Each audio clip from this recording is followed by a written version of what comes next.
ఓం శుక్లాంబరధరం విష్ణుం శశివర్ణం చతుర్భుజం ప్రసన్నవదనం ధ్యాయేత్ సర్వ విఘ్నోపశాంతయే అని స్వామివారికి నమస్కారం చేసుకుని మనము మన వ్యాస భాగవతంలో 2వ స్కందంలో ఉన్నాము. అందులో కూడా 2వ అధ్యాయం మొదలు పెట్టాము. కొద్ది శ్లోకాల వరకు ఒక 7-9 శ్లోకాల వరకు పోయిన వారం చూసుకున్నాము. మనము మళ్ళీ అది ఏం చదువుకున్నామని చూసుకుని అక్కడి నుంచి ముందుకు వెళ్దాము. అప్పుడేం జరిగిందంటే, ధారణ ఏ విధంగా ఉంటుంది గురువుగారు, ధారణని ఏ విధంగా పట్టుకోవాలండి అని అడిగితే, మన గురువుగారు శుక్ల వారు విరాట్ విశ్వస్వరూపాన్ని ఆయన మొత్తము వర్ణించి చూపించి, ఇంకా అక్కడి నుంచి ఏం చెప్పారంటే, ఎందుకు ఆ విధంగా ఆ విరాట్ విశ్వస్వరూపాన్ని మనసులో పట్టుకోవాలి అని చెప్తున్నారు. ఒకానొక సమయంలో బ్రహ్మగారు కూడా మర్చిపోయారు. ఆయన స్మృతి నష్టమైపోయింది. దాంతో ఆయన చాలా భయపడ్డారు, బాధపడ్డారు. ఇంకా ఆలోచించుకుని ఈ విధంగా ఇదే విధంగా ఆయన కూడా ధారణ చేసుకుని దానితో పోయిన స్మృతిని ప్రత్యవరుధ్య తిరిగి పొంది తుష్టాత్ చాలా సంతోషంతో మళ్ళీ ప్రాక్ ఇంతకు ముందు ఎట్లా ఉండనో అట్లానే అప్యయాత్ అదే విధంగా తిరిగి మళ్ళీ ససర్జ మళ్ళీ ఆయన సృష్టి చేశాడు. ఎందుకు చేశాడు అంటే, ఎట్లా చేశాడు అంటే 2 జవాబులున్నాయి. ఒకటి, వ్యవసాయ బుద్ధితో, డిసిప్లిన్డ్ మైండ్ డిసిప్లిన్ తోటి ఉంటే అటువంటి వ్యవసాయ బుద్ధి పెట్టుకుని ఆయన ధారణ చేశాడు. మనసుకి బుద్ధికి డిసిప్లిన్ ఉండాలి. ఒకవేళ డిసిప్లిన్ లేని మనసులాగా ఉంటుంది. దానికి డిసిప్లిన్, ఒక అభ్యాసం, ఒక ఫోకస్, ఒక కాన్సన్ట్రేషన్ కలిగింది అంటే అది వ్యవసాయ బుద్ధి అవుతుంది. ఈ వ్యవసాయమే మళ్ళీ మనము దాంతోపాటు రామాయణంతో పాటు కలుపుకొని చూసుకుందాము. వ్యవసాయము అంటే కృషి చేస్తాం కదా, కలుపంతా తీసేసి ఒకవేళ అక్కర్లేనివన్నీ చీడపీడ అంతా ఆ కలుపు మొక్కలన్నీ తీసేసి దాన్ని నేలంతా బాగా చేసుకుని దున్నుకుని తర్వాత మనం పంట పండించుకుంటాము. మన జీవితం అన్న పంట పండించుకోవడానికి ఆ వ్యవసాయం కావాలి. ఆ వ్యవసాయం చేసే బుద్ధి కావాలి. చీడపీడలాగా ఎన్నో రకాల కోరికలు, ఆశలు, కోపాలు, ఏడుపులు, దుఃఖాలు అవన్నీ ఉంటాయి. వాటన్నిటిని తీసేసి ఆ తర్వాత దున్ని మన మనసున్న క్షేత్రాన్ని చక్కగా సిద్ధం చేసుకుని, ఆ సిద్ధమైన మనసుతో మనం సాధన చేసుకుని, సిద్ధమైన మనసుని సిద్ధం చేసుకుని, సిద్ధమైన మనసుతో మనము సాధన చేసుకుని, అప్పుడు అది బుద్ధిగా మారినప్పుడు దాంతో సిద్ధిని సాధించుకోవాలి. ఇదే విషయాన్ని మనం గౌతమ అహల్య కథగా చదువుకుంటాము. గౌతముడన్న సాధకుడు, అదే విధంగా అహల్యము హలంతో, నాగలితో దున్నని మనసు ఆయనది. దాని నిండా ఏమైనా కోరికలున్నాయి, మనసు ఇంద్రియాల వెంట పడిపోతూ ఉన్నది. ఆయన ఏం చేశాడు, వ్యవసాయం చేసుకున్నాడు, ఆ మనసంతా బాగా చేసుకున్నాడు. తర్వాత బుద్ధిగా నిలబడి నిశ్చలమైన చక్కటి హిమవత్ పర్వతం లాంటి బుద్ధితో ఆయన మళ్ళీ సాధన చేసుకుని సాధించుకున్నాడు. అటువంటి వ్యవసాయాత్మిక బుద్ధి కావాలి. వ్యవసాయ బుద్ధి లేకపోతే ఇంకా అది మనసుగా ఉంటుంది, ఇంద్రియాల వెంటబడిపోతుంది, పనికిరాదు, తక్కువ అహల్య అవుతుంది. కాబట్టి ఆ రకంగా ఉన్న బుద్ధి ఉంటే దాంతో ఏం చెయ్యొచ్చు, ధారణ చెయ్యొచ్చు, పట్టుకోవచ్చు. మనం ఏం ధరించి పట్టుకుంటాము, ఏమి ధరించి పట్టుకునేది అంటే మరిచిపోయిన స్మృతిని వెనక్కి తెచ్చుకుంటాము, దాన్ని పట్టుకుంటాము. నష్టమైపోయిన స్మృతి, నేనెవరన్న విషయాన్ని మర్చిపోయాను, స్మృతిలో నుంచి ఆ విషయం జారిపోయింది. దానివల్ల అజ్ఞానము, మోహము, అవిద్య, అంధకారం అన్నీ దానివల్ల తయారయ్యాయి. ఇప్పుడు నేనేం చేయొచ్చు, ఈ ఫోకస్ తోటి ఈ జారిపోయిన స్మృతిని వెనక్కి తెచ్చుకోవచ్చు. అంతే కదా విషయము. అందుకోసం ధారణ. నేనెవరని నన్ను నేను సాధించుకోవడం కాదు, నన్ను నేను సాధించుకునేది ఏమీ లేదు, నా మనసుని సాధిస్తాను. ఏ రకంగా అది సిద్ధికి, సాధనకి పనికొచ్చేటట్టు దాన్ని తయారు చేయడమే నన్ను నేను సాధించుకోవడం. అంటే నా మనసుని తయారు చేయడం. నన్ను నేను ఆత్మగా కొత్తగా పొందేదేమీ లేదు. నేనెప్పుడూ అక్కడే ఉన్నాను. కాబట్టి నేను నష్టమైపోయింది లేదు. నేను నాకు దొరికేది లేదు. నష్టమైపోయిందేమంటే స్మృతి. మతిమరుపొచ్చింది నాకు అజ్ఞానం వల్ల. జారిపోయింది నా స్మృతి. అందుకని అదెట్లా తెచ్చుకోవాలి? ధారణ ఉండాలి. నువ్వు ఫోకస్ చేశావంటే నీ స్మృతి మళ్ళీ వెనక్కొస్తుంది. దాన్ని పట్టుకున్నావంటే నువ్వెవరో నీకు తెలుస్తుంది. గుర్తొస్తుంది. ఒకసారి గుర్తొచ్చిందంటే మొత్తం మెలుకువ వచ్చినట్టే. నిద్రలో నుంచి కలలు కంటున్నవాడు మేలుకున్నట్టే మేలుకొని చూసుకుంటాం. అంతే కదా! అని చెప్తూ మన గురువుగారు.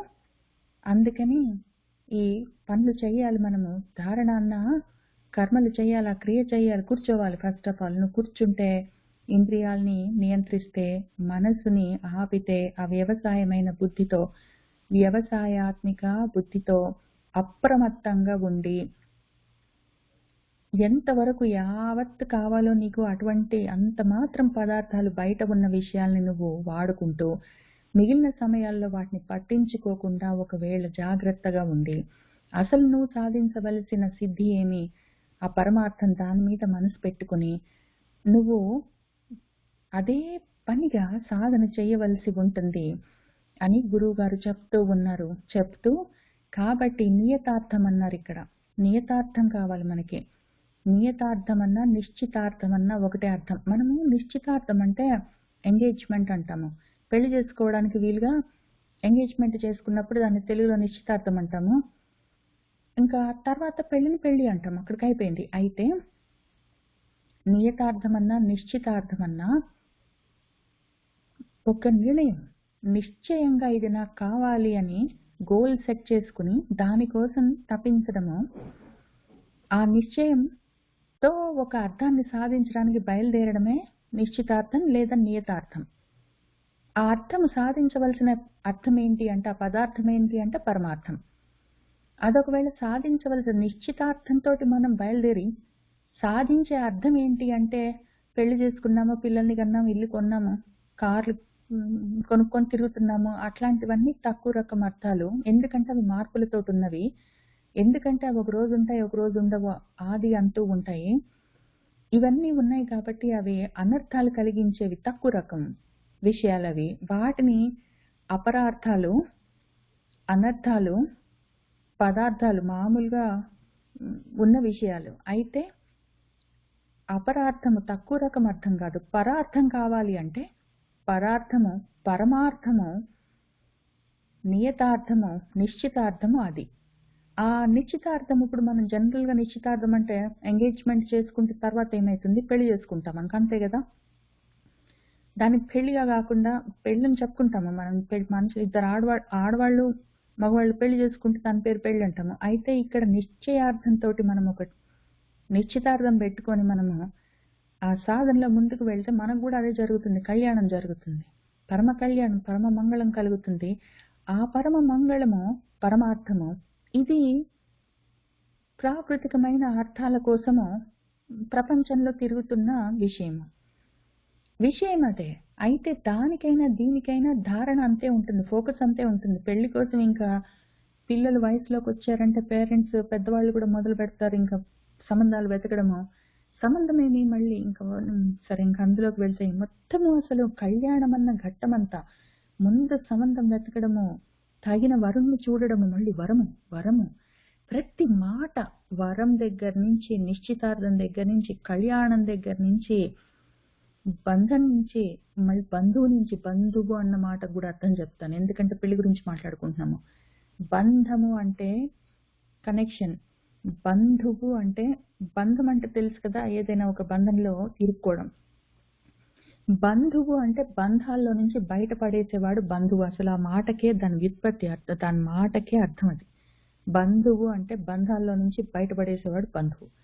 అట్లాంటి బంధువులందరూ బయలుదేరుతారు, సహాయం చేస్తారు. మొత్తం హడావిడి యాక్టివిటీ అంతా సాధన పరంగానే చెప్పారు మనకి. ఎందుకంటే మనకు ఏ విషయాలున్నా మన జీవితంలో మనం చేసుకునే వ్రతాలు, నోములు, పెళ్లిళ్ళు, పేరంటాళ్ళు ఏవైనా సరే అన్నీ మనకు వేదాల్లో నుంచి వచ్చిన యజ్ఞ కర్మలే. మళ్ళీ వేదాలు చెప్పే ప్రతి యజ్ఞకర్మ సాధన మార్గంలో ఉండి నువ్వు నిన్ను తెలుసుకోవడం గురించి మళ్ళీ అవన్నీ ఉపనిషత్తుల వైపుకి, పరార్థం వైపుకి, పరమార్థం వైపుకి, ఆత్మజ్ఞానం వైపుకి తీసుకెళ్లేవే ఉంటాయి. కాబట్టి మొత్తం పెళ్లి అన్న హడావిడి అంతా మొత్తము అదే విధంగా ఉంటుంది. దీన్ని మనం ఇంకా 2-3 ప్రదేశాల్లో చెప్పుకోవచ్చు. సీతారామ కళ్యాణం కావాలంటే చెప్పుకుందాము. లేకపోయినా రేపు మళ్ళీ మన భాగవతంలో మన కృష్ణుల వారు రుక్మిణీదేవిని పెళ్లి చేసుకోవడం అవన్నీ కూడా అంతే ఉంటుంది. ఆత్మోద్ధరణే ఉంటుంది అందులో. కాబట్టి నియతార్థం అంటే చాలా లోతైన విషయం. నియతార్థం అంటే నిశ్చితార్థం. నిశ్చితార్థం అంటే ఎంగేజ్మెంట్, పెళ్లి చేసుకునే ముందు ఫోటోలు తీసుకోవడానికి, గిఫ్ట్ గివింగ్ కి, ఎక్స్చేంజ్ కి పనికొచ్చేది కాదు. యాక్చువల్ గా లోతైన విషయము. సంసార హేతువుని ఉపరమింపచేసే నియతార్థము నిశ్చితార్థం కావాలి. సంసారంలోకి తోసే, సంసారానికి హేతువయ్యే నియతార్థం నిశ్చితార్థం కళ్యాణం పెళ్లి కాదు.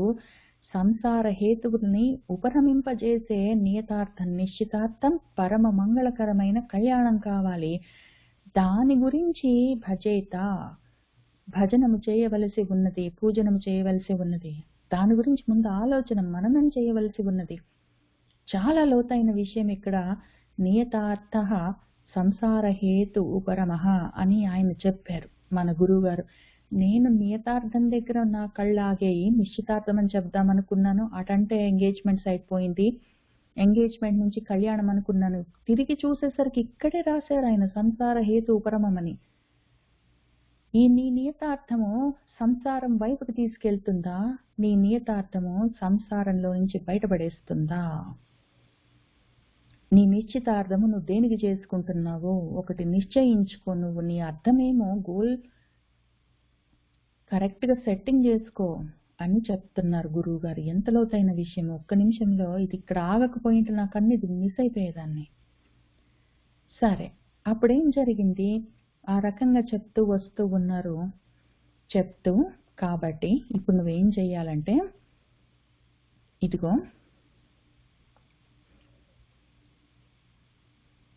కహ తు అనాదృత్య పరానుచింతామృతే పశూన్ అసతీం నామ యుంజ్యాత్ పశ్యన్ జనం పతితం వైతరణ్యాం స్వకర్మజాన్ పరితాపజుషాణం అని చెప్తూ ఉన్నారు.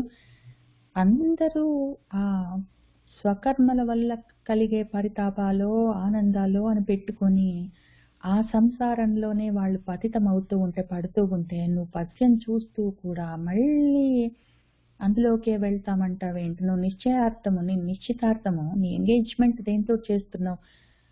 What do you want to get engaged with? What do you want to engage your self with? What do you want to engage your self in? దాని గురించి ఆలోచించుకొని ఎంగేజ్మెంట్ దేని గురించి అని ఆయన సంసార హేతువుని ఉపరమం చేసే ఎంగేజ్మెంట్ కావాలా? సంసారంలోకి తోసే హేతుభూతమైన ఎంగేజ్మెంట్ కావాలా అని అడుగుతున్నారు. ఇంకా ఇక్కడ నాకు ఇంకొక విషయం గుర్తొచ్చింది. మన గురువు గారు చెప్పుకుంటూ కొన్ని విషయాలు, ఎందుకు నీకు ఇవన్నీ? నీకు కావాలంటే పడుకోవడానికి భూమి లేదా? నీకు పరుపు ఎందుకు? నీ చెయ్యి లేదా తలగడ కింద వాడుకోవడానికి? పరుపులు, దూది పరుపులు లేకపోతే మెత్తడి దిళ్ళన్ని ఎందుకు అని ఆయన చాలా చెప్తూ వచ్చారు. దీని గురించి నేను చాలా భావన చేసుకున్నాను. ఇది పోయిన వారం నేను చెప్పి వెళ్ళిపోయిన తర్వాత కూడా అప్పటి నుంచి ఇప్పటిదాకా ఒక వారం రోజులు దీని గురించి ఆలోచించుకున్నాను. పైగా ఇక్కడ చెప్తున్నాను, పోతన భాగవతంలోనూ చెప్తున్నాను. రెండిట్లలో చెప్పి నేను వాకింగ్ చేసుకుంటూ ఇంకే పని చేస్తున్నా దీని గురించి ఆలోచించి ఒకటి నిర్ణయించుకున్నాను. అది మీతోటి పంచుకుంటాను. కథ చెప్తాను. యాక్చువల్గా ఒక కథ చెప్తాను. ఇప్పుడు కర్మలు చేయకపోతే, పనులు చేయకపోతే, ఉద్యోగాలు చేయకపోతే డబ్బులు ఎక్కడి నుంచి వస్తాయి? లేకపోతే ఇల్లు ఎట్లా గడుస్తుంది? ఇవన్నీ అవసరం లేదనుకుంటే కడుపు ఎట్లా నిండుతుంది? ఆయనంటే ఇదిగో భూమి లేదా, భూమి మీద పడి పడుకొని నిద్రపో, దిండ్లు ఎందుకు నీకు అనవసరము, అన్న పాత్రలు ఎందుకు, నీ అరచేయి ఉంది కదా దాంతో తిని, ఇవన్నీ చెప్తారు. కానీ నిజంగా ఇట్లా చేయగలమా మనము? బతికి ఉండడానికి ఏమైనా ఒకటి చేయాలి కదా. బతికి ఉంటే కదా, శరీరం బాగుంటే కదా మనం చదువుకునేది అని అనుమానం వస్తుంది.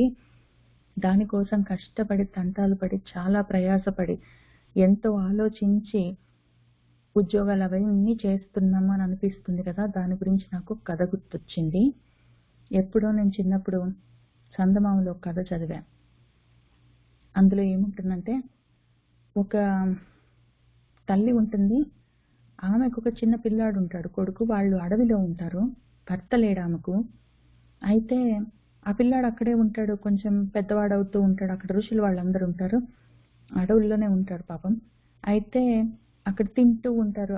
ఆ పిల్లాడు కొంచెం పెద్దవాడయ్యాక ఏదో వల పన్నుతాడు.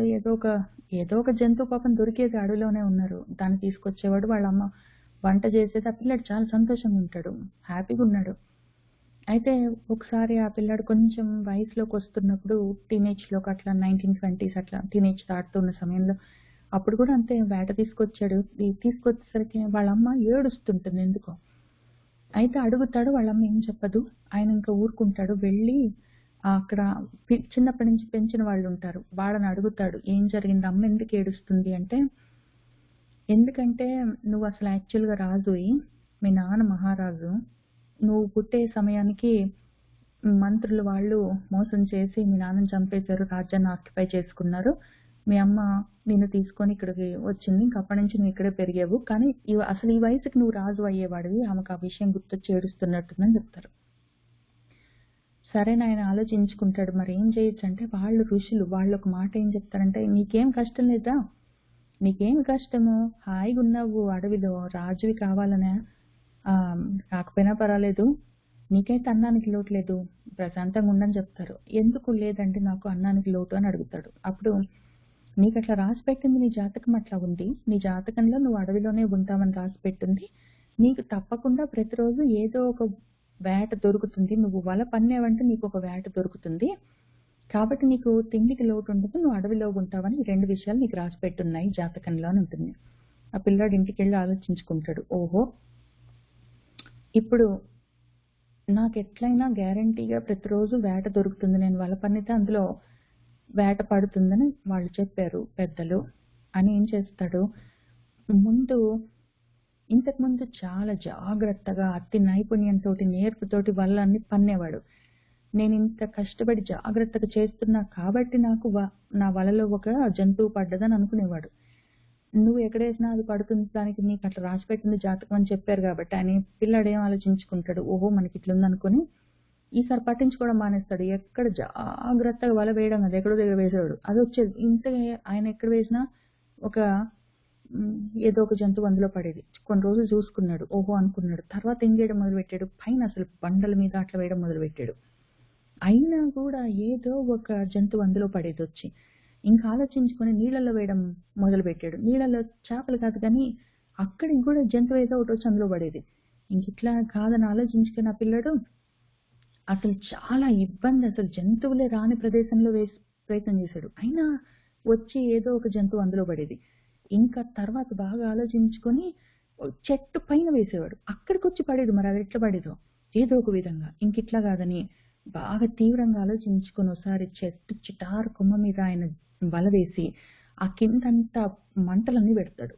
పెడితే కూడా ఏదో విధంగా పాపము అందులో ఒకటేదో జంతువు వచ్చి పడేది. అతనికి బాగా అర్థమైంది. ఓహో! మనకి జాతకంలో గ్యారంటీగా ఫుడ్ వస్తుంది. ప్రతిరోజు నేను వల వేస్తే చాలు నాకు అందులో ఒకటి జంతువు పడుతుందని అర్థమైంది. ఇంక తర్వాత ఏం చేస్తాడు, ఇంక వేయడం మానేస్తాడు. ఇంక వేయననుకుంటాడు.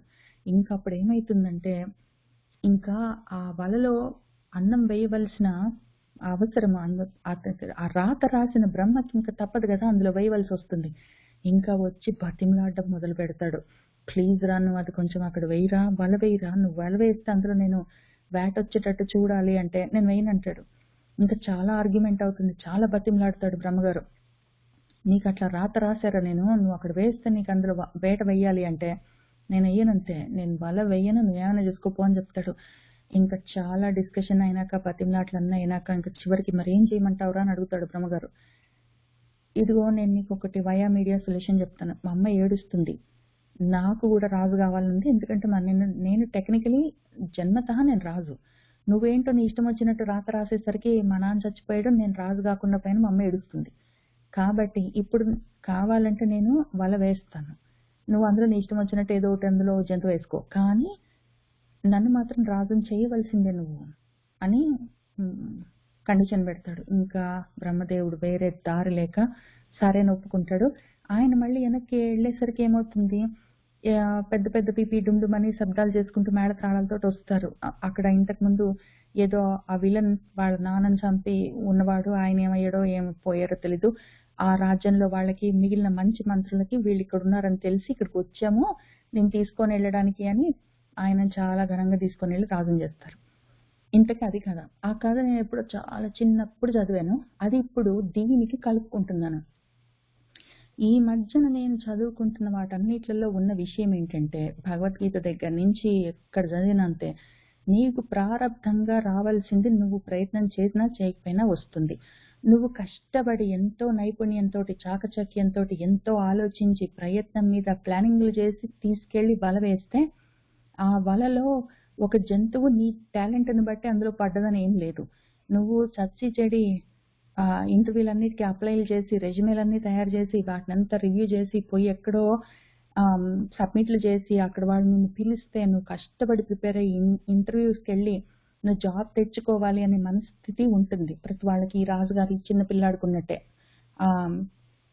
రాజు అవ్వవలసిన అతను అడవిలో ఉన్నవాడికి ఎట్లాంటి మనస్థితి ఉండదో నేను కష్టపడి వల వేస్తున్నా కాబట్టి నాకు ఒక జంతువు అందులో పడ్డదని అనిపిస్తుంది మనందరికీ. నేను కష్టపడి రెజ్యూమే రాసుకొని సబ్మిట్ చేసి జాబ్ తెచ్చుకొని నేను ఇంటర్వ్యూలు అవన్నీ కరెక్ట్గా చేశాను కాబట్టి జాబ్ వచ్చింది కాబట్టి అని అనుకుంటాను. నేను కాబట్టి కాదురా, నీతోటి సంబంధత అహంకారం, అది నువ్వు కాదు అని భగవద్గీత దగ్గర నుంచి వివేక చూడమని వరకు ప్రతిరోజు అది చదువుతుంటే నాకు ఇప్పటికి అర్థమైంది విషయం. నేను బతుకున్నంత వరకు శరీర పోషణకి తిండి కావాలి. తిండి గ్యారంటీగా ఎక్కడి నుంచో వస్తుంది. ఒకవేళ తిండి రాకపోతే శరీరం ఉండదు. కాబట్టి శరీరం పడిపోయే రోజు వస్తే తిండితోటి సంబంధం లేదు. శరీరం పడిపోయే రోజు రాకపోతే తిండి గ్యారంటీ. అది రాసి పెట్టి ఉన్న రాత, బ్రహ్మరాత. ఆయన రాసుకున్నాడు కాబట్టి తప్పకుండా తిండి పెడతాడు. ఇంతకాడికి నేను కాబట్టి బాగా గొప్పగా వల వేసా కాబట్టి నాకు ఒక జాబ్ వచ్చి అందులో పడ్డది కాదు. నేను వల వేయకపోయినా జాబ్ వచ్చి పడుతుంది, ఎట్లానో చెప్తాను. ఇప్పుడు ఈ కథని నేను పసప్పుడు చదువుకున్న చందమామ కథని ఇప్పుడు నా జీవితంతో అన్వయం చేసి చూపిస్తాను. నేను కూడా రెజ్యూమేలన్నీ అప్డేట్లు చేసి వాటిని వాళ్ళు అడిగినట్టు దాన్ని అప్డేట్స్ చేసి మార్చి వాళ్ళు అందులో కూడా మళ్ళీ నా ఎక్స్పీరియన్సెస్ మార్చను. కొంచెం ఆ ట్రైనింగ్ ఉందని రాస్తావా, ఈ ఒక బుల్లెట్ పాయింట్ రాస్తావా, ఏదో ఒకటి అవన్నీ చేసి సబ్మిట్ చేసి వాళ్ళు ప్లీజ్ దేవుడా ఇంటర్వ్యూకి పిలిస్తే బాగుండని మళ్ళీ అడుక్కొని మళ్ళీ ఇంటర్వ్యూలో పలానా రోజు ఇంటర్వ్యూ అంటే చాలా కష్టపడి ప్రిపేర్ అయ్యి అవన్నీ చేస్తే ఎంత చేసినా నాకు వచ్చేది ఏదో ఒక ప్రాజెక్ట్ ఏదో ఒక టైంలో వస్తూనే ఉండేది. కొన్నాళ్ళ తర్వాత ఏం చేశాను, అసలు పట్టించుకోవడం మానేశాను. చాలా కష్టపడి రెజ్యూమేస్ అప్డేట్ చేయడం అవన్నీ మానేసి నేను చెయ్యను. నా రెజ్యూమే ఇంతే ఉంటుంది. నాకున్న ఎక్స్పీరియన్స్ నాకుంది, నేను వాడిన టూల్స్ నాకున్నాయి. నువ్వు చెప్పిన టూల్స్ అన్న అందులో యాడ్ చేసి నువ్వు చెప్పిన ఎక్స్పీరియన్స్ అన్న అందులో యాడ్ చేసి అవన్నీ చేయను. నాకున్న ఎక్స్పీరియన్స్ నాకుంది, నువ్వు ఉద్యోగం ఇస్తే లేకపోతే పో అని చెప్పేదాన్ని. అయితే అట్లా కూడా వచ్చేది జాబ్స్. ఇంకా తర్వాత కొన్నాళ్ళకి అసలు నేను రెజ్యూమే సబ్మిట్ చేయడం కూడా మానేశాను. అసలు రెజ్యూమే సబ్మిట్ చేయడం కూడా వల వేయడం మానేశాను యాక్చువల్గా. అయితే వల వేయడం మానేస్తే నువ్వు వల వేయరా ఎక్కడో దగ్గర, నీకు అందులో ఒక వేట ఏదో ఒక జంతువు పడేయవలసిన పని నాకు ఒకటి ఉన్నదిరా, నువ్వు అక్కడ ఎక్కడో దగ్గర తగలేయి, అక్కడ ఒక నెట్ వేసావంటే నేను అందులో ఒకటి పడేసిపోతాను ప్రతిరోజు అని బ్రహ్మగారు బతిమలాడినంత అంత ధాటిగా నాతోటి కూడా నా ప్రారంధము నాతోటి అంత పెద్ద గొడవ పెట్టుకుంది. ఒకసారి ప్రాబబ్లీ 1 year కింద నేను మధ్యలో ఒక 1-2 years అసలు ఉద్యోగం మానేసి కూర్చున్నాను.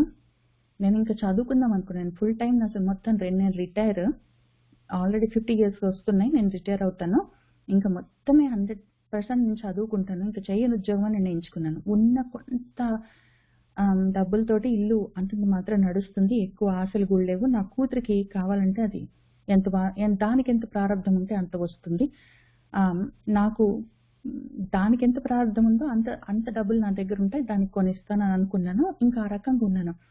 ఇంకా కొంచెం ఆరోగ్యం బాగా అయ్యేసరికి ఇంకా మళ్ళీ జాబ్స్ చేస్తావా అని తెలిసిన వాళ్ళు నెట్వర్క్ వాళ్ళు అడగడం మొదలు పెడితే లేదు నేను రిటైర్ అయ్యాను, నేను చేయట్లేదని చెప్పాను. I have other apps. I have other plans for my life, I'm not interested అని చెప్పి ఇంక ఊరుకునేదాన్ని. ఇంకా మా తమ్ముడు కూడా చేస్తావా అక్క, నాకు తెలిసిన వాళ్ళు ఉన్నారు, నేను చెయ్యను అని. మళ్ళీ మా తమ్ముడు వాళ్ళ ఫ్రెండ్స్, నేను కొత్తగా కంపెనీ పెట్టుకున్నాను, మీరు హెల్ప్ చేస్తారా, మీరు నా కంపెనీలో పనిచేస్తారా, నేను చెయ్యను. ఇంకా తర్వాత ఇంక ఎంత అయిందంటే ఇంకా నా ప్రారంధము బ్రహ్మగారు నన్ను బతిమలాడడం అంటే ఇంకా చెప్పరాకుండా ఒక్క నెలలో 4-5 సార్లు అసలు ఇంటర్వ్యూస్, నేను రెజ్యూమే సబ్మిట్ చేయకుండానే ఇంటర్వ్యూస్. నేను వాటికి కూడా నేను ఇంటర్వ్యూస్కి అటెండ్ అవ్వను, నేను చేయదలుచుకోలేదు. నేను నువ్వేమైనా చెప్పుకో, నేను వల వెయ్యనంతే, నేను ఇక్కడ కూర్చుంటా, నేను వల వెయ్యను. అమ్మా నువ్వు వలన్న వేయకపోతే ఎట్లా, నేను కనీసము ఏదో విధంగా నీకు అన్నం పెట్టడం, నువ్వు నీ శరీరంతో బాడీ మీద, ఈ బాడీలో ఇక్కడ భూమి మీద కూర్చున్నావంటే నీకు అన్నం పెట్టాల్సిన బాధ్యత నీ ప్రారంభంగా నాకుంది. కాబట్టి కొంచెం నువ్వు ప్లీజ్ వలేస్తావు, వేయను.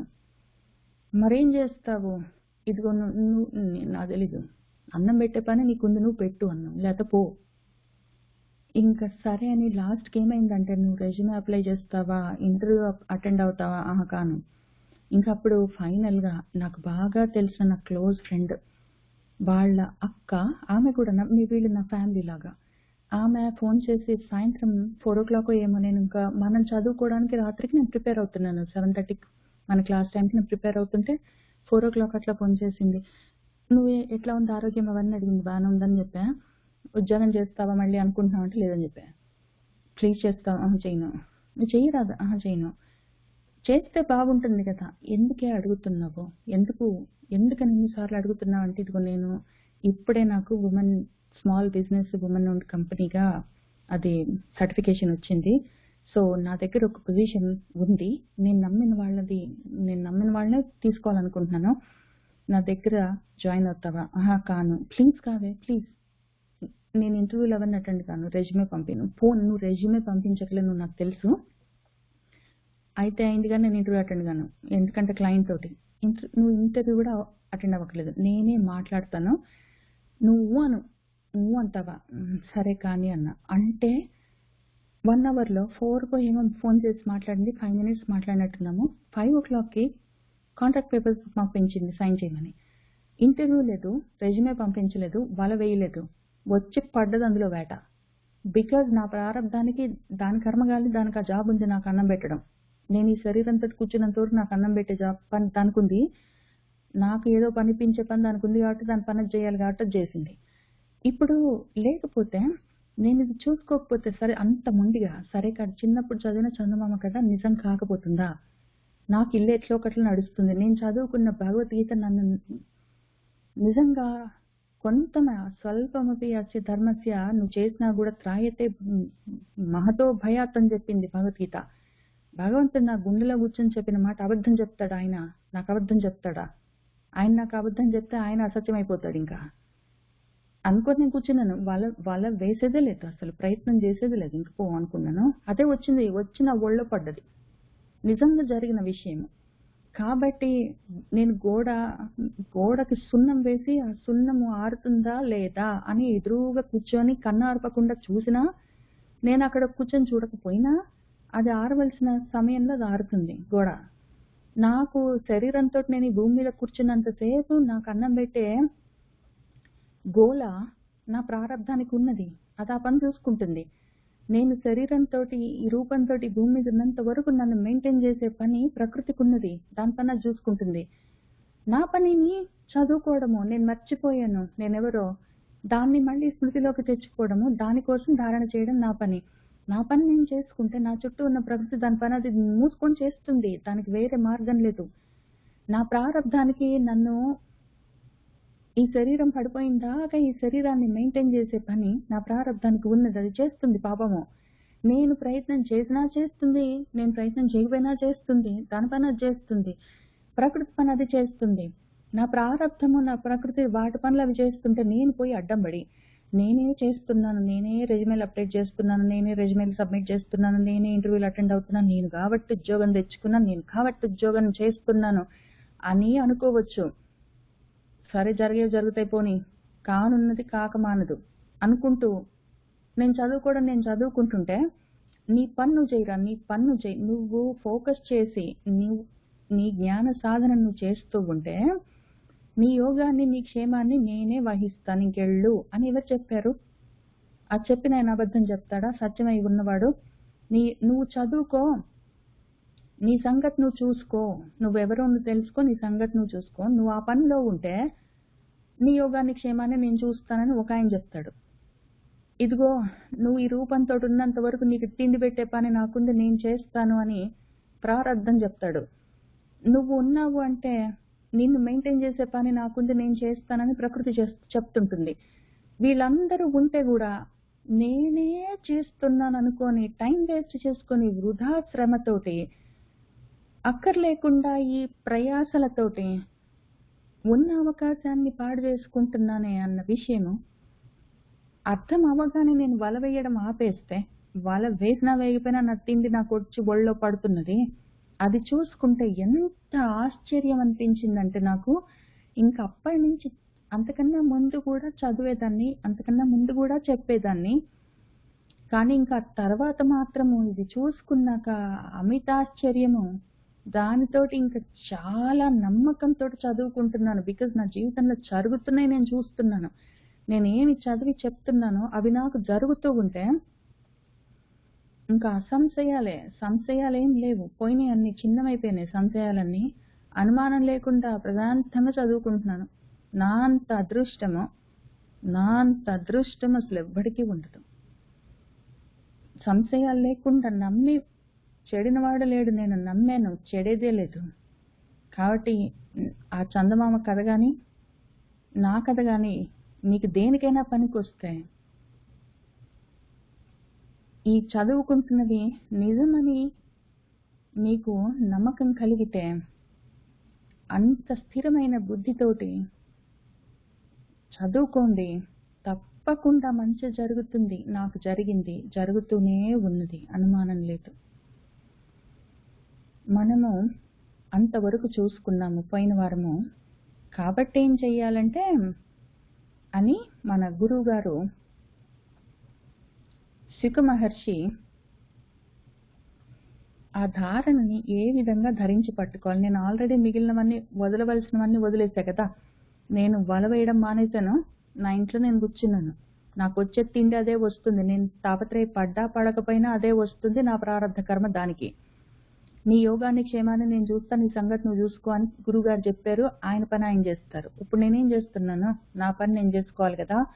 ఆ నా పని నేను చేయడం ఏ రకంగా చేయాలని చూపించే గురువులు ఉన్నారు. మళ్ళీ నా దృష్టము నీ యోగం క్షేమం చూస్తా అన్న గురువులు ఒకవైపు, నీకు అన్నం పెట్టడం నా ప్రారంధం, నేను చేస్తా పట్టు అని నా ప్రారంధము, నిన్ను మెయింటైన్ చేయడం నా పని నేను చేస్తాను నా ప్రకృతి. ఇవి కాక నీకు చదువు చెప్తా పట్టని చెప్పే గురువులు ఎంతమందో. అసలు నిజంగా నా అంత అదృష్టం ఎవరికి లేదు. కాబట్టి ఇప్పుడు నా గురువు గారు శుకుల వారు ఆ ధారణలో ఏ విధంగా దేన్ని స్మరించాలని చెప్తున్నారు. ఇక్కడి నుంచి నేను చేయగలిగినంత ప్రయత్నం నేను చేస్తాను. మీరు చేయగలిగినంత ప్రయత్నంతో, అంత ధృతితో ఆ రూపాన్ని మీ మనసులో పట్టుకోండి. ఎందుకంటే మనము మొత్తం 14 భువన భాండాలన్నిటినీ మొత్తాన్ని తీసుకొని వచ్చి మన గుండెలో పెట్టుకున్నాం కదా పోయిన వారం వరకు 1వ అధ్యాయంలో. ఇప్పుడు 2వ అధ్యాయంలో మన గురువు గారు అసలు ఒక రూపంతో చూపిస్తున్నారు. ఆ రూపాన్ని పట్టుకుందాము. కేచిత్ స్వదేహాంతర్హృదయావకాశే ప్రాదేశమాత్రం పురుషం వసంతం చతుర్భుజం కంజ రథాంగ శంఖ గదాధరం ధారణయా స్మరంతి. కేచిత్ ఒకానొక పురుషుడు మన హృదయంలోనే, మన హృదయాకాశంలోనే చిదాకాశంలోనే ప్రాదేశమాత్రంగా వసంతం వసిస్తున్నాడు. ఆయన ఎట్లా ఉంటాడు? చతుర్భుజములతో, 4 భుజములతో ఉంటాడు. కంజము, పద్మము, కమ్ అంటే నీళ్లు, జ అంటే జన్మించింది, నీళ్లలో జన్మించింది. కంజము అన్నా, సరసిజము అన్నా, సరోజము అన్నా ఒకటే అర్థము. కమ్ అన్నా, సరస్సు, సారము, రసము అన్నిటికీ ఒకటే అర్థం, నీళ్లు. అందులో జా జన్మించింది, కంజం. రథాంగం, చక్రం, శంఖం, గద వీటిని ధరించిన ఒక ప్రాదేశమాత్ర అంటే అరచేయి విశాలంగా చేస్తే బొటన వేలు నుంచి చూపుడు వేలు వరకు ఉన్న ప్రదేశం ఎంత ఉంటుందో, ఒక 8 అంగుళాల స్పేస్, అంత మాత్రం పురుషుడు నా గుండెలోనే ఉన్నాడు. ఆయనను ధారణతో, ఏకాంతమైన మనసుతో, ఫోకస్తో స్మరించవలసి ఉన్నది. ఆ పురుషుణ్ణి స్మరించవలసి ఉన్నది. కేచిత్ స్వదేహాంతర్హృదయావకాశే ప్రాదేశమాత్రం పురుషం వసంతం చతుర్భుజం కంజరథాంగ శంఖ గదాధరం ధారణయా స్మరంతి ప్రసన్న వక్త్రం నళినాయత ఈక్షణం కదంబ కింజల్క పిశంగ వాససం లసత్ మహారత్న హిరణ్మయ అంగదం స్ఫురత్ మహారత్న కిరీట కుండలం. ఆ ప్రాదేశమాత్ర పురుషుడు, నా గుండెలో ఉన్న ఆ పురుషుడు ఎట్లా ఉన్నాడు అంటే, ప్రసన్న వక్త్రం, ప్రసన్నమైన ప్రశాంతమైన ముఖముతో ఉన్నాడు. నళినము, నాళి అంటే ఒక తామర తూడు, దానితో ఉన్నది నళినం అంటే తామర పద్మం. ఆ పద్మము లాంటి ఆయతమైన విశాలమైన ఈక్షణములతో, కన్నులతో ఉన్నవాడు. కదంబము అంటే కడిమి చెట్టు, కడిమి పూలకు ఉన్న కింజల్కము పుప్పొడి. ఆ పుప్పొడి ఏ రంగులో, పిశంగ వర్ణంలో, పచ్చగా పసుపచ్చ రంగులో ఉంటుందో ఆ వర్ణంలో ఉన్న వాససములు, వస్త్రములు, పట్టుబట్టలు కట్టుకున్నవాడు. కడిమి పూల యొక్క, పుప్పళ్ళ యొక్క పసిమి వర్ణంలో, పసిమి రంగులో ఉన్న పట్టుపుట్టాలు కట్టుకున్నవాడు. ఈ కదంబము, కడిమి అంటే మధ్య మధ్యలో నేను చూపిస్తూ ఉంటాను.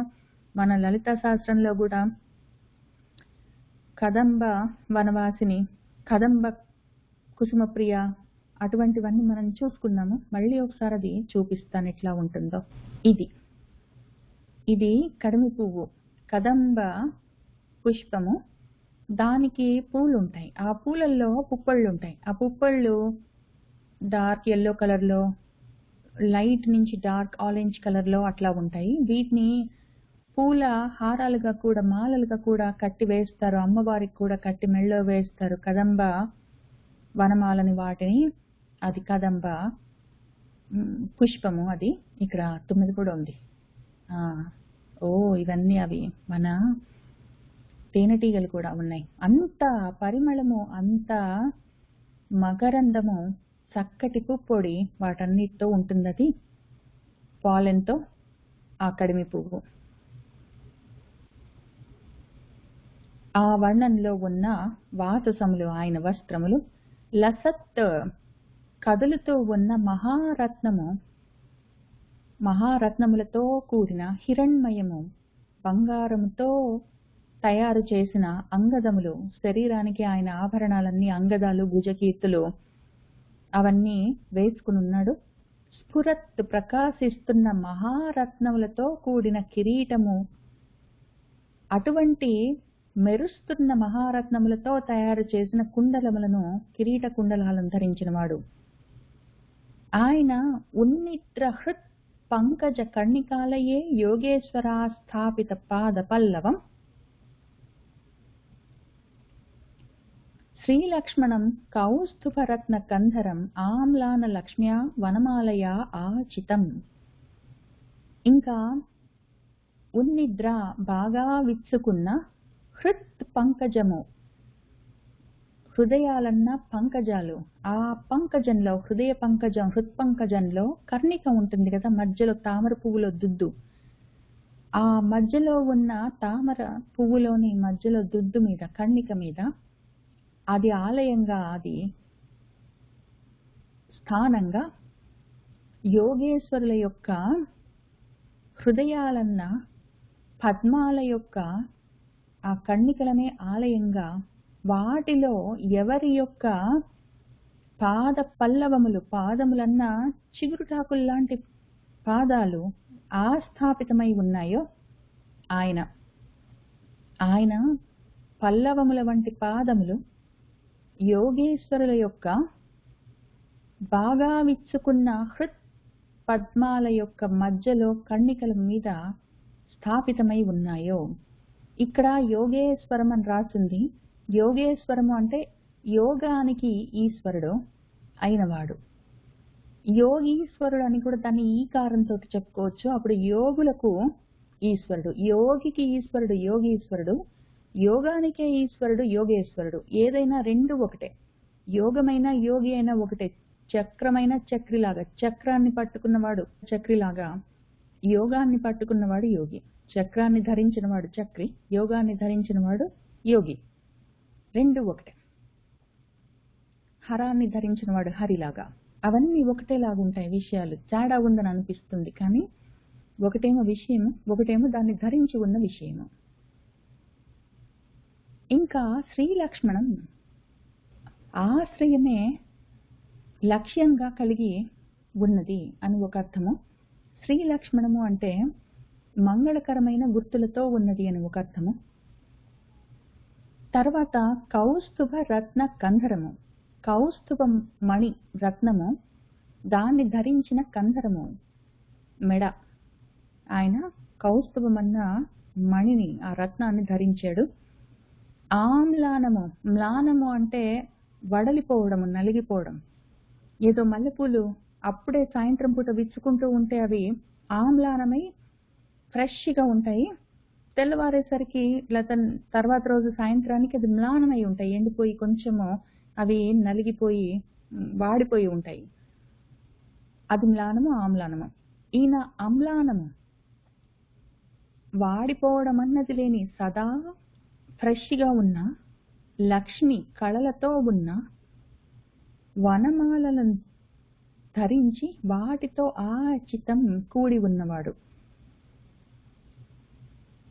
వడలిపోవడం అన్నది లేని సుకుమారమైన మనోహరమైన లక్ష్ములతో కాంతులతో ఉన్న వనమాలను ధరించి ఉన్నవాడు. అవి పైగా ఆచితం, ఆయన మొత్తం వక్షస్థలమంతా అవి విశాలంగా పరుచుకుని ఉన్నాయి. ఆయన విభూషితం మేఖలయా అంగుళీయకైః మహాధనైః నూపుర కంకణాదిభిః స్నిగ్ధ అమల కుంచిత నీల కుంతలైః విరోచమాన ఆనన హాస పేసలం. ఆయన మేఖలయ, మేఖలమంటే వడ్డాణము, అంగుళీయకం అంటే ఉంగరాలు, వీటితో విభూషితం ఆయన అలంకరించబడి ఉన్నాడు. చక్కగా వడ్డాణాలు, ఉంగరాలు అవన్నీ పెట్టుకున్నాడు. మహాధనైః బాగా విలువైన శ్రేష్టమైన, నూపురాలు కాళ్ళకి గజ్జెలు, కంకణాలు చేతులకు కడియాలు, ఆదిభిః మొదలైనవన్నీ ధరించాడు. స్నిగ్ధమైన, ఒత్తైన, అమలమైన, శుద్ధమైన, కుంచితము వంపు తిరిగిన ఉంగరాల, నీలము నల్లగా ఉన్న కుంతలములు ముంగురులతో ఉన్నవాడు. నల్లటి దట్టమైన శుద్ధమైన ఉంగరాలు తిరిగిన ముంగురులతో ఉన్నవాడు. విరోచమాన, వైరోచులతో చక్కటి మెరుపులతో కూడిన కిరణాలతో ఉన్న ఆననము ముఖము, వెలుగులతో ప్రకాశంతో కూడి ఉన్న ఆననము ముఖంతో ఉన్నవాడు. అదేవిధంగా వెలుగులతో కూడి ఉన్న హాసము, నవ్వులతో ఉన్నవాడు. ఆ ప్రకాశిస్తున్న ఆయన వదనము, ఆయన చిరునవ్వులు పైగా పేసలము చాలా అందంగా ఉన్నాయి. ఆ విధంగా ఉన్నవాడు. అదీన లీలా హసిత ఈక్షణ ఉల్లస భ్రూభంగ సంసూచిత భూరి అనుగ్రహం ఈచేత చింతామయం ఏనం ఈశ్వరం యావత్ మనః ధారణయా అవతిష్ఠతే. అదీన, కొంతంగా తక్కువగా ఉన్నది కాకుండా ఎక్కువగా ఉండడము, ఆ విధంగా ఉన్న లీలగా ఉన్న, హసిత నవ్వుతూ ఉన్న, ఈ క్షణములు చూపులతో ఉన్నవాడు. ఉల్లసత్ గొప్పగా ప్రకాశిస్తున్న, భ్రూభంగ వంపు తిరిగిన కనుబొమలు ఏమి సంసూచితము చూపిస్తున్నాయి, ఏమి సూచిస్తున్నాయి అంటే భూరి అనుగ్రహాన్ని, గొప్ప అనుగ్రహాన్ని సూచిస్తున్న ఆయన యొక్క కనుబొమలు గొప్పగా లీలగా నవ్వుతూ ఉన్న, చిరునవ్వులతో కూడి ఉన్న చూపులు. ఇటువంటి ఏనం ఈశ్వరం, ఈ ఈశ్వరుడు చింతామయం, మననం చేయవలసి ఉన్నది. అటువంటి ఆ మూర్తిని ఈక్షేత చూడవలసి ఉంది. చూస్తామండి గురువుగారు, మీరు చెప్పిన ఈ మూర్తిని మన హృదయాల్లో చూసుకోవడానికి, నా హృదయంలో చూడడానికి నేను అదే పనిగా ప్రయత్నం చేస్తానండి. ఎంతవరకు చూడాలండి? ఎంతసేపు చూడమంటారు? ఎంతసేపు?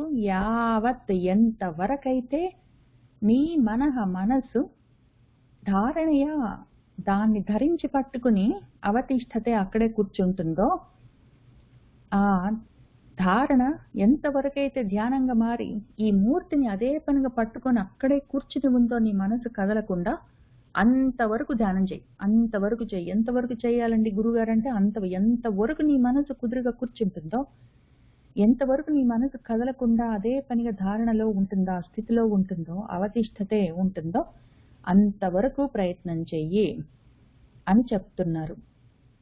చెప్తూ అయితే ఎట్లా చెయ్యాలంటే, ఇది పైనుంచి కింద దాకా చెప్పారు. చాలాసేపు చెయ్యాలి అంటే ధారణలో నీ మనసు స్థిరంగా కుదురుకుని కూర్చున్న దాకా చేయమంటున్నారు. అయితే మొత్తం అన్ని చేయమంటారండి? ఏదైనా ఒకటి చేస్తే చాలా అండి? అంటే ఆయన కళ్ళు చెప్పారు, ఆయన కిరీటం చెప్పారు, అంగదాలు చెప్పారు, కాళ్ళు చెప్పారు, చేతులు చెప్పారు. వీటిలో ఏదైనా ఒకటి చేస్తే చాలా అండి? ఆయన నవ్వులు కూడా చెప్పినట్టున్నారు, ఆయన చూపులు చెప్పారు. ఇందులో ఏం చేయమంటారండి? ఏం చేయమంటారండి అంటే మొత్తం అన్నీ ధ్యానం చేయమంటారా గురుగారు? ఏదైనా ఒకటి చేస్తే చాలా అంటే? సరే, దాని గురించి కూడా చెప్తా పాటు. ఏకైకశః అంగాని ధియా అనుభావయేత్, పాదాది యావత్ హసితం గదాభృతః, జితం జితం స్థానమపోహ్య ధారయేత్ పరం పరం సిద్ధ్యతి ధీః యథా యథా. ఇదిగో ఏం చెయ్యంటే, ఆ గదాభృత, గద పట్టుకుని ఉన్నవాడు ఉన్నాడు కదా, ఆయనని యావత్ మొత్తం ఎంతవరకు అంటే ఆయన పాదాల దగ్గర, అది ఆదిగా మొదలుపెట్టు, ఆయన పాదాల దగ్గర మొదలుపెట్టు, అక్కడి నుంచి మొదలుపెట్టి హసితం, ఆయన నవ్వుల వరకు, ఏకైకశః ఒక్కొక్క అంగాన్ని పెట్టుకొని ధియాని బుద్ధితోటి అనుభావయేత్, అనుభవించడం మొదలుపెట్టు. నేను ఇప్పుడు మొత్తం నీకు వర్ణించి చెప్పాను కదా, నువ్వు పాదాల దగ్గర ముందు పెట్టుకో. పాదాలు పాతాళాలని చెప్పాను, లేకపోతే పాదాలు ఏదో పద్మాలని చెప్పాను. నీకేది కావాలంటే అది. ఆ పాదాలు మన యోగీంద్రుల హృదయ పద్మాలలో ఉన్న, మధ్యలో ఉన్న కింజల్కము పుప్పళ్లతో కూడి ఉన్న ఆ దుద్దు ఉంది, దాని మీద ఆయన పద్మాల లాంటి పాదాలు పెట్టుకున్నారని చెప్పాను కదా. పోనీ అక్కడ ఆ దండ పట్టుకో, ఏదో ఒకటి పాదం పట్టుకొని ఏకైకశః అంగాన్ని ఒక్కొక్క విషయం పట్టుకో. పాదం దగ్గర మొదలుపెట్టు, ఆయన హసితం, ఆయన నవ్వుల దాకా పోవాలి. ఆ నవ్వులు ఎక్కడున్నాయి? మళ్ళీ నేను 2 చోట్ల చెప్పాను నీకు, 3 చోట్ల చెప్పాను నీకు నవ్వులు. ఒకటి ఆయన నవ్వుతూ ఉన్న పెదవులు చెప్పాను, చిరునవ్వులు చెప్పాను. ఒకటి నవ్వుతూ ఉన్న కళ్ళు చెప్పాను, ఇక్కడే చెప్పాను చూసావా, హసిత ఈ క్షణంలోని నవ్వుతూ ఉన్న కళ్ళు చెప్పాను, నవ్వుతూ ఉన్న వదనమని చెప్పాను. కాబట్టి నవ్వుల దాకా ఏం చెయ్యి, నువ్వు ఒక్కొక్క అంగం పెట్టుకొని యథా యథా, ఏ విధంగానైతే ధీహిని బుద్ధి శుద్ధ్యతి, శుద్ధి అవుతూ, శుద్ధి అవడం అంటే ఏంటి? బుద్ధి శుద్ధి అవడం అంటే ఏంటి? కోరికలు, కోపాలు, తాపాలు, ద్వేషాలు, ఆశలు, ఇంకా బయట విషయాలు, వీటన్నిటి మీద పోకుండా అక్కడే ఉన్నదంటే అది శుద్ధిగా ఉన్నది, బుద్ధిగా ఉన్నదని అర్థం కదా. బుద్ధిగా ఉన్నది, బుద్ధిగా కూర్చొని ఉన్నదని అర్థం. బుద్ధిగా కూర్చొని ఉండడం అంటే శుద్ధిగా ఉండి, అది మనసులాగా చంచలంగా కాకుండా కదలకుండా ఉందని అర్థం. బుద్ధిగా కూర్చో అంటే కదలకుండా కూర్చో అని అర్థం. అది ఆ విధంగా బుద్ధిగా సిద్ధిగా కూర్చుని ఉంటే ఇంకప్పుడు ఆ స్థానాన్ని జయించినట్టు. ఆయన పాదాలు పెట్టుకున్నావు కదా, చాలాసేపు ఆలోచించావు, నీ మనసుకు అక్కడి నుంచి కదలలేదు. అప్పుడేమైంది, ఆ స్థానాన్ని నువ్వు జయించినట్టే. అప్పుడు జితం స్థానం, ఏ ఏ స్థానాన్ని ఆ విధంగా జయిస్తున్నావో దాన్ని అపోహ్య వదిలిపెట్టి, ఇంకా తర్వాత పరం ఇంకా దాని పైది పాదాలు చెప్పే కదా, పాదాలు అరికాళ్ళ దగ్గర చెప్పాను, అరికాళ్ళు పద్మాల్లాగా నేను చెప్పాను. అరికాళ్ళ తర్వాత పై పాదాలు చూసుకో, పై పాదాల తర్వాత ఏదో ఆ వెనకాల గుల్పని చూసుకో, గుల్పని తర్వాత ఏదో పిక్కలు చూడు, దాని తర్వాత మోకాళ్ళు చూడు, మోకాళ్ళ తర్వాత ఉరువులు చూడు, నడుము చూడు, తర్వాత పొట్ట చూడు, వీపు చూడు, వక్షస్థలం చూడు. అవి ఒక్కొక్కటి అక్కడ ఒక్క ప్రదేశం పట్టుకొని బుద్ధిని అక్కడ నిలబెట్టు. బుద్ధి కుదురుగా కూర్చున్నది మొత్తం ధరించింది అంటే ఇంకా దాన్ని అక్కడ వదిలిపెట్టి అపోహ్య ఆ స్థానాన్ని, తర్వాత పై స్థానాన్ని పాదమైనాక దానిపైన పరం, దానిపైన ఉన్నదాన్ని మళ్ళీ ఆ స్థానాన్ని ధార ఎత్తు పట్టుకోవాలి. ఆ విధంగా ఏది కింద పట్టుకున్న దాన్ని మొత్తం ధరించి అది మనసులో బాగా కుదురుగా కూర్చున్నాక దాన్ని వదిలిపెట్టి మళ్ళీ దాని పై భాగాన్ని పట్టుకొని మళ్ళీ దాన్ని ధరిస్తే ఇంకప్పుడు జితం కదా, నువ్వు ఆ స్థానాన్ని జయించావు. అప్పుడు ఆ స్థానం జయమైంది. అయినప్పుడు మళ్ళీ దాన్ని వదిలిపెట్టి పైన పరమైన స్థానాన్ని పట్టుకో, మళ్ళీ ధరించు. ఆ రకంగా అంచెలంచెలుగా పట్టుకుంటూ వెళ్ళాలి. అంతవరకు వెళ్తూ ఉండాలి. ఎంతవరకు, అంతవరకు అంటే ఎంతవరకు గురువుగారు? మళ్ళీ చెప్తా పట్టు.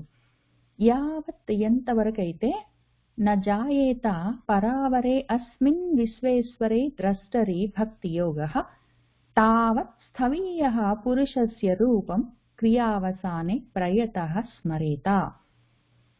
యావత్ ఎంతవరకైతే భక్తి యోగ, ఈ భక్తి యోగం అన్నది ద్రష్టర్య చూసేవాడున్నాడు కదా, నువ్వు చూస్తూ ఉండాలి కదా, ఒక్కొక్కటి మనసులో ధియా పట్టుకుని ధారణయా దాన్ని చూస్తూ ఉండాలి కదా. ఆ చూస్తూ ఉన్న వాడికి విశ్వేశ్వరే అస్మిన్ పరావరే విశ్వేశ్వరే, ఈ పరావరుడు పరానికి అవరానికి రెండిటికి అవతల ఉన్నవాడు, అవరానికి పరంగా ఉన్నవాడు, పరావరమై ఉన్నవాడు, ఆయనలో ఆయన యందు ఆ విశ్వేశ్వరుడి యందు ఎంతవరకైతే చూసేవాడిలో ఆ భక్తి యోగము నజాయేత జన్మించదో అంతవరకు నువ్వు ఆ పని చేస్తుండాలి. కింది నుంచి మొదలుపెట్టు, మధ్యలో నువ్వు డిస్ట్రాక్ట్ అయ్యేవనుకో మళ్ళీ మొదలుపెట్టు, మళ్ళీ ఆ పాదాన్ని జయించావనుకో, ముందు అరికాలనుకో, ముందు పాదాలనుకో, వెనక మడమనుకో, తర్వాత ఆయన కాళ్లకున్న గజ్జలనుకో, ఆ పైన ఉన్న పిక్కలనుకో, ఒక్కొక్కటి జయిస్తూ పోవాలి. మనసు చెదిరిపోయిందనుకో మళ్ళీ మొదలుపెట్టు. ఎంతవరకైతే నీకు ఆ విశ్వేశ్వరుడి మీద, పరావరుడి మీద నీకు భక్తి యోగం కుదురుకుంటుందో అంతవరకు చేయాలి, తావత్తు చేయాలి. అంతవరకు ఆ స్థవీయ పురుషస్య, ఆ స్థూలమైన పురుష రూపం ఉంది కదా, స్థూలమైన రూపం, స్థూల రూపాన్ని నేను ఇప్పుడు వర్ణించి 2 రకాలుగా చెప్పాను. ఒకటి మొత్తం బ్రహ్మాండాలుగా చెప్పాను, మొత్తం బ్రహ్మాండాలుగా అరికాళ్ళు రసాతలం, పైకాళ్ళు పాతాళం, ఆ తర్వాత తలం రసాతలం అవన్నీ చెప్పుకుంటూ వచ్చాను. తల శిరస్సు సత్యలోకం వరకు, బ్రహ్మలోకం వరకు మొత్తం అన్ని చెప్పుకుంటూ వచ్చా కదా. ఆ తర్వాత బ్రహ్మాండాలు అయిపోయినాక అసలు మామూలుగా ఒక పురుష రూపంలో చెప్పాను. ఆయన నవ్వులు ఎట్లా ఉన్నాయి, చూపులు ఎట్లా ఉన్నాయి, కనుబొమలు ఎట్లా ఉన్నాయి, ఆయన పాదాలకి ఆయన వేసుకున్న నూపురాలు, గజ్జలు, తర్వాత ఆయన నడుముకున్న వడ్డాణం మేఖలము, ఆయన చేతులకు ఉన్న అంగదాలు, వేళ్లకున్న ఉంగరాలు అవన్నీ చెప్పా కదా. ఈ రెండిట్లో ఏదో ఒకటి పెట్టుకో, ఎక్కడో దగ్గర మొదలు పెట్టి ఎంతవరకు అయితే ఈ స్థూల రూపం, అది స్థూల రూపమే, ఇది స్థూల రూపం, 2 స్థూల రూపాలే. ఆ రెండిట్లలో ఏదో ఒకటి పెట్టుకో. ఏదా నువ్వు జితం చేస్తూ పోయేవో ఆ స్థానాన్ని అపోహ్య చేస్తూ మళ్ళీ పరం స్థానాన్ని ధార ఎత్తు పట్టుకుంటూ ఎప్పటికి నీకు భక్తి యోగం కుదురుకుంటుందో, నీ మనసులో జన్మిస్తుందో అంతవరకు నువ్వు క్రియావసానే, ఎంతవరకు అని అడిగావు కదా, మళ్ళీ చెప్తా పట్టు. నీకు ఒకటి ఈ భక్తి యోగం నీ మనసులో జన్మిస్తే అప్పుడు వెంటనే జరిగేదేమి, క్రియావసానం జరుగుతుంది. కర్మలు ఆగిపోతాయి. కర్మలు ఎందుకు ఆగిపోతాయి?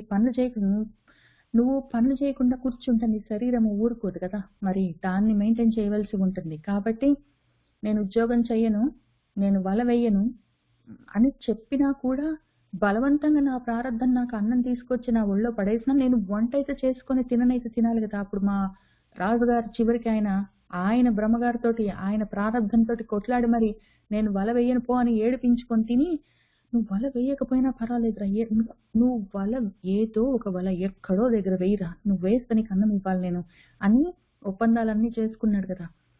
ఆ వలలో ఏదో ఒకటి ఆయన పక్కనే ఊరినే ఆయన మంచం పక్కన వల పెట్టుకుంటే కూడా అందులో ఏదో ఒకటి పడవలసి వస్తుంది ఆ జంతువు.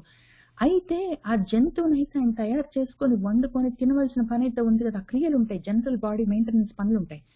అట్లానే నేను వల వేయను పో, నేను అసలు రెజ్యూమే సబ్మిట్ చేయను, నేను ఇంటర్వ్యూలు అటెండ్ కానంటే, అమ్మ నీకు ఏదో ఒక ఉద్యోగం ఇస్తా అమ్మ తల్లి, నువ్వు చెయ్యి ప్లీజ్ అని నా ప్రారంభం నా బలవంతంగా నాకు ఒక జాబ్ ఇప్పించింది.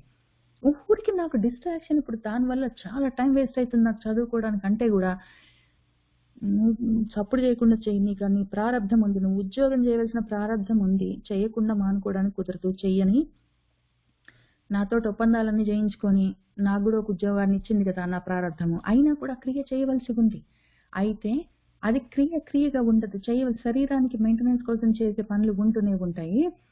అయితే ఇది నేను చేశాను కాబట్టి జరిగింది, నేను చేయబట్టే జరగదు, నేను కాబట్టి అన్న అహంకారాలతో కూడి, ప్రతిఫలాపేక్షలతో కూడి, కర్మబంధాలతో కూడి ఉన్న క్రియలు కావు కదా, అవి ఆగిపోతాయి. అప్పుడు దీని మీద మనసు అక్కడ నిలబడిపోతే, మనసంతా ఇక్కడ నిలబడిపోతే క్రియలు వాటికి అవసాన కాలం వస్తుంది, అవన్నీ అక్రియలు అవుతాయి, అకర్మలు అవుతాయి, అవి యజ్ఞాలు అవుతాయి, ఉంటాయి. శరీరం మెయింటెనెన్స్ కోసం, శరీర పోషణ కోసం, జీవన యాత్రకి జరగవలసినవి జరుగుతాయి. కానీ క్రియలుగా కర్మలుగా మిగిలవి ఇంకా ఉంటాయి, జరుగుతాయి. అంతే, జరిగితే జరుగుతాయి, లేకపోతే లేదు. ప్రారంభాన్ని బట్టి ప్రకృతి చేయిస్తుంటుంది.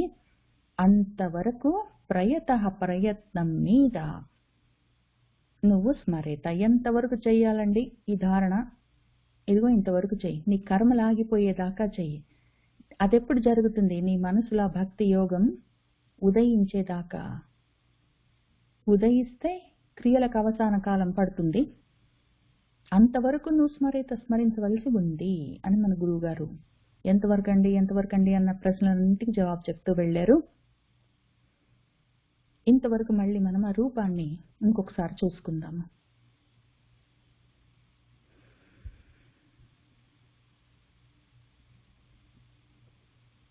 కేచిత్ స్వదేహాంతర్హృదయావకాశే ప్రాదేశమాత్రం పురుషం వసంతం చతుర్భుజం కంజరధాంగ శంఖ గదాధరం ధారణయా స్మరంతి ప్రసన్న వక్త్రం నలినాయతేక్షణం కదంబ కింజల్క పిసంగ వాససం లసత్ మహారత్న హిరణ్మయ అంగదం స్ఫురత్ మహారత్న కిరీట కుండలం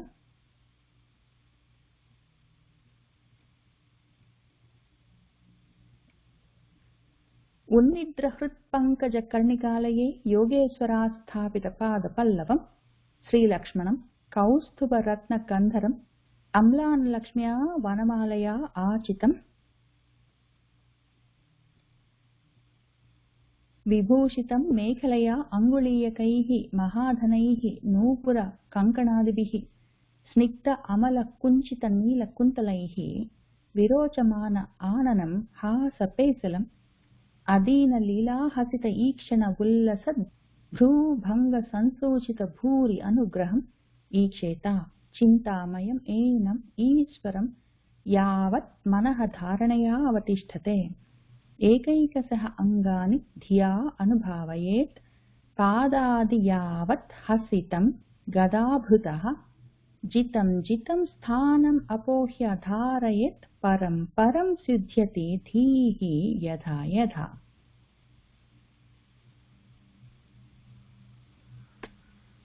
యావత్ న జాయేత పరావరే అస్మిన్ విశ్వేశ్వరే ద్రష్టరి భక్తి యోగః తావత్ స్థవీయః పురుషస్య రూపం క్రియావసానే ప్రయతః స్మరేత. అయితే ఇంకా మన గురువు గారు ఇంతవరకు చెప్పి ఏమి స్మరించాలి, ఏది ధ్యానించాలి, ఏది ధరించి పట్టుకోవాలి, ఎంతసేపు చెయ్యాలి అని చెప్పిన తర్వాత ఇక్కడ మళ్ళీ కూర్చోవడం గురించి, ఆసనం గురించి చెప్తున్నారు. ఈ ఆసనం చాలా ముఖ్యం. అసలు కూర్చుంటే ఏమైనా చేయొచ్చు,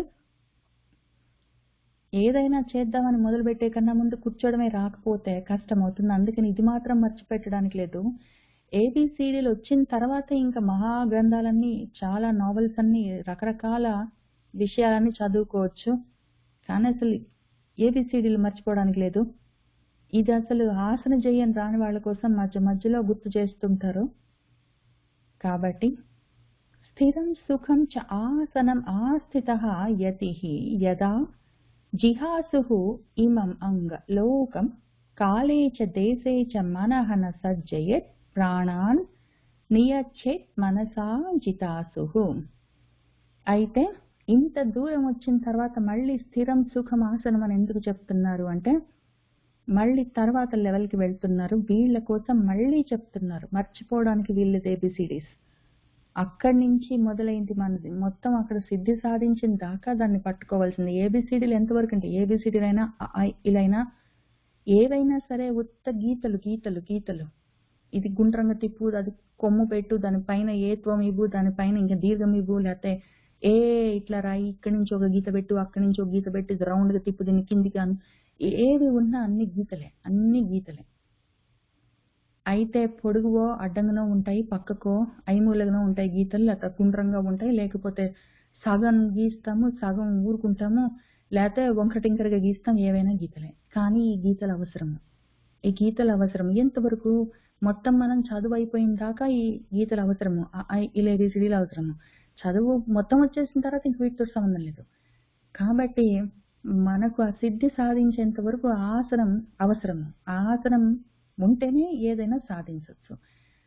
ఆ ఆసనమే ఇప్పుడు తర్వాత అదే ఆసనంలో కూర్చొని తర్వాత స్థితికి ఎట్లా వెళ్ళాలి, ఎక్కడికి వెళ్ళాలి, ఇప్పుడు ఏం చెయ్యాలని చెప్తున్నారు.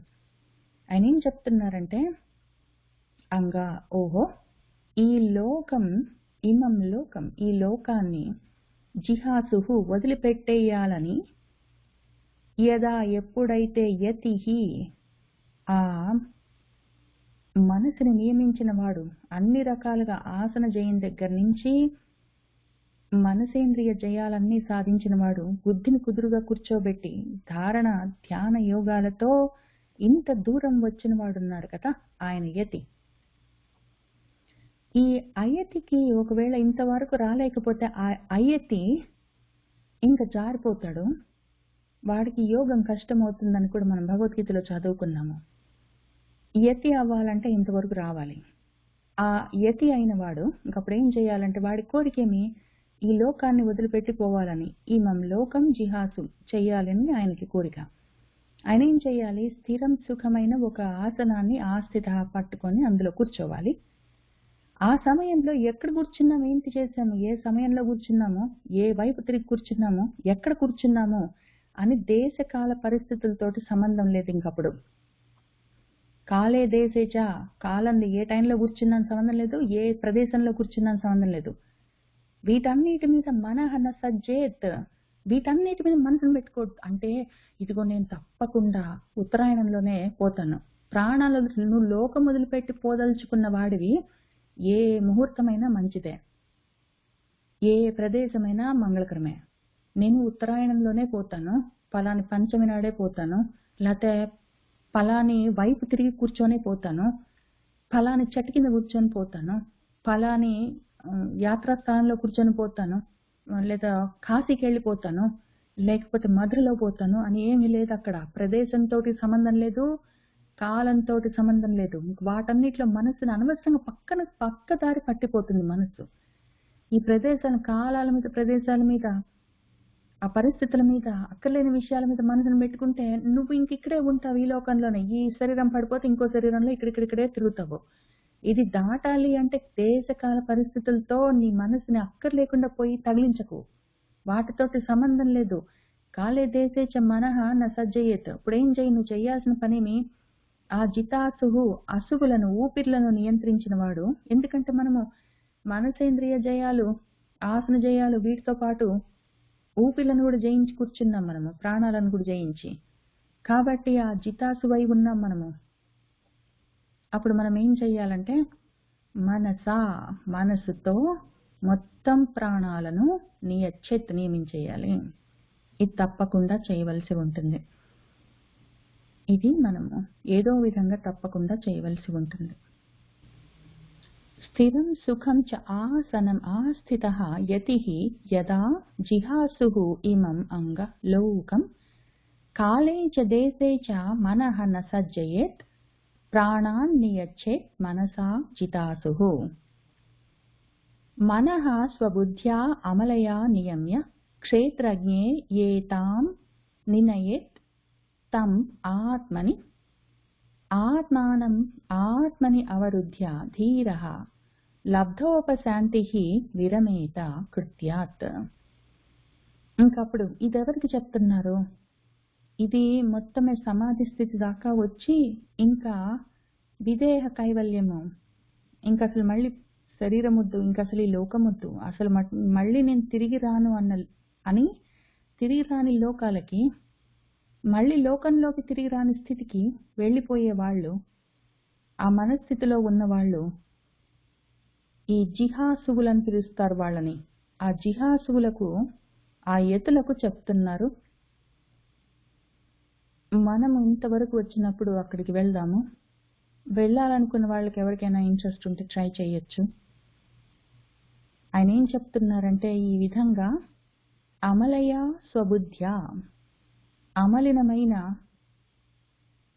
తన బుద్ధితో, శుద్ధమైన బుద్ధితో, మనసును, శుద్ధమైన బుద్ధి అంటే ఏమి, మళ్ళీ కోరికలు కోపాలు అట్లాంటివన్నీ మొత్తం గ్యాంగ్ అంతా లేకుండా ఉన్నవి. అటువంటి బుద్ధితో మనసును నియమించి ఏతాం వీటన్నిటిని, దీన్ని ముఖ్యంగా ఈ మనసును, ఏతాం ఈ మనసును, తమ్ ఆత్మని ఆ ఆత్మలో, ఏ ఆత్మలో, తనలోనే ఉన్న క్షేత్రజ్ఞుల్లో నినయేత్ లయం చేసేయాలి. ఆ విధంగా ధీరుడు ఆత్మానం తనను, ఆత్మని తనలోనే అవరుధ్య నిలబెట్టి ఉంచి, నిరోధించి, అప్పుడు లబ్ధోపశాంతి ఉపశాంతిని లభింపచేసుకున్నవాడై, లబ్ధి పొందినవాడై, మనశ్శాంతిని, ఎందుకంటే మొత్తము ఇంద్రియాలను మనసును బుద్ధితో లయం చేసి, ఆ బుద్ధిని తీసుకెళ్లి మనసు బుద్ధి మొత్తం దానంతటిని కలిపి క్షేత్రజ్ఞుల్లో కలిపేసుకున్నాడు కదా.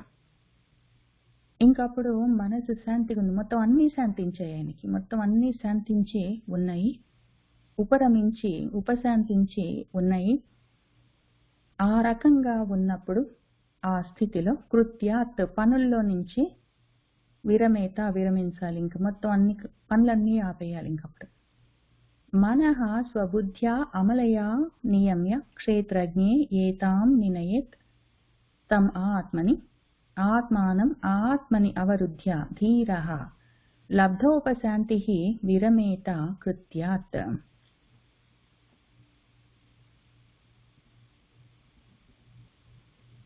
నయత్ర కాలః అనిమిషాం పరః ప్రభుః కుతః ను దేవాః జగతాం ఏ ఈసిరే నయత్ర సత్వం న రజః తమః చ న వై వికారః న మహాన్ ప్రధానం. యత్ర ఎక్కడైతే అనిమిషాం దేవతలు, వాళ్ళ యొక్క పరుడైన ప్రభువైన కాలః కాలుడు నా లేడో, ఎక్కడైతే కాలం లేదో, కాలాతీతమై ఉన్నామో, ఇంకా అక్కడ జగతాం ఈసిరే ఈ జగత్తుకు మొత్తానికి ఈశ్వరులై ఆ జగత్తుని నడిపిస్తున్న ఏ దేవతా స్వరూపాలున్నాయో, దైవీ గుణాలు అవన్నీ ఉన్నాయో, దేవతా స్వరూపాలున్నాయో, జగత్తుని నడిపిస్తున్న దివ్య మూర్తులున్నాయో, ఆ దేవతా శక్తులన్నీ కుతహను ఇంకెక్కడివి, ఇంకవన్నీ పోయాయి కదా. కాలాతీతమైన తర్వాత కాలమే లేకపోతే జగత్తు ఉండదు, జగన్ లేకపోతే ఇంక దేవతలు ఏమున్నాయి, మొత్తం అన్నీ పోతాయి.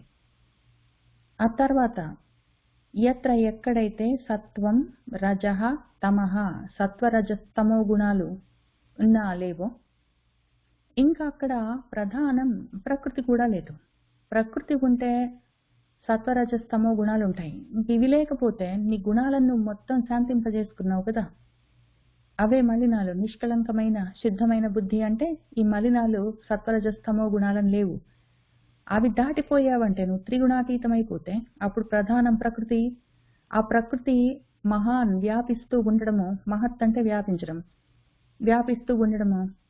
మళ్ళీ ఆ వ్యాపిస్తున్న ప్రధానంలో ప్రకృతిలో వికారాలు ఇవన్నీ కూడా నా ఉండవు. నువ్వు కాలాతీతుడు అయితే అప్పుడు జగత్తుండదు. నువ్వు త్రిగుణాతీతుడు అయితే ఇంక ప్రపంచం ఉండదు. అప్పుడు ఆ విధంగా నువ్వు ఆ లోకాన్ని దాటిపోతావు. లోకాన్ని దాటిపోవడం ఎట్లా అంటే ఇంకింతే. లోకాన్ని దాటిపోవడం అంటే రాకెట్లో ఎక్కి వెళ్ళిపోవడము, లేదా శరీరం బాగా పెద్దగా పెంచడము, ఆ విధంగా దాన్ని దాటడము, పెద్ద ఒక అంగ వేసి ఇక్కడి నుంచి అక్కడికి వెళ్ళిపోవడం. ఎక్కడి నుంచి ఎక్కడికి వెళ్తావు? అంతా నువ్వే అయి ఉన్నాక. లోకాన్ని దాటిపోవడం అంటే కాలాతీతుడు అవ్వాలి, గుణాతీతుడు అవ్వాలి. అప్పుడు అంతా నువ్వే అవుతావు. లోకాన్ని దాటిపోవడం అంటే కాలాతీతం, గుణాతీతం అన్న స్థితి. ఆ స్థితే సత్. అది నువ్వు అయి ఉంటావు. ఇంకప్పుడు నేను ఇక్కడి నుంచి ఎక్కడికో వెళ్తా అంటే ఎక్కడి నుంచి ఎక్కడికి వెళ్తావు?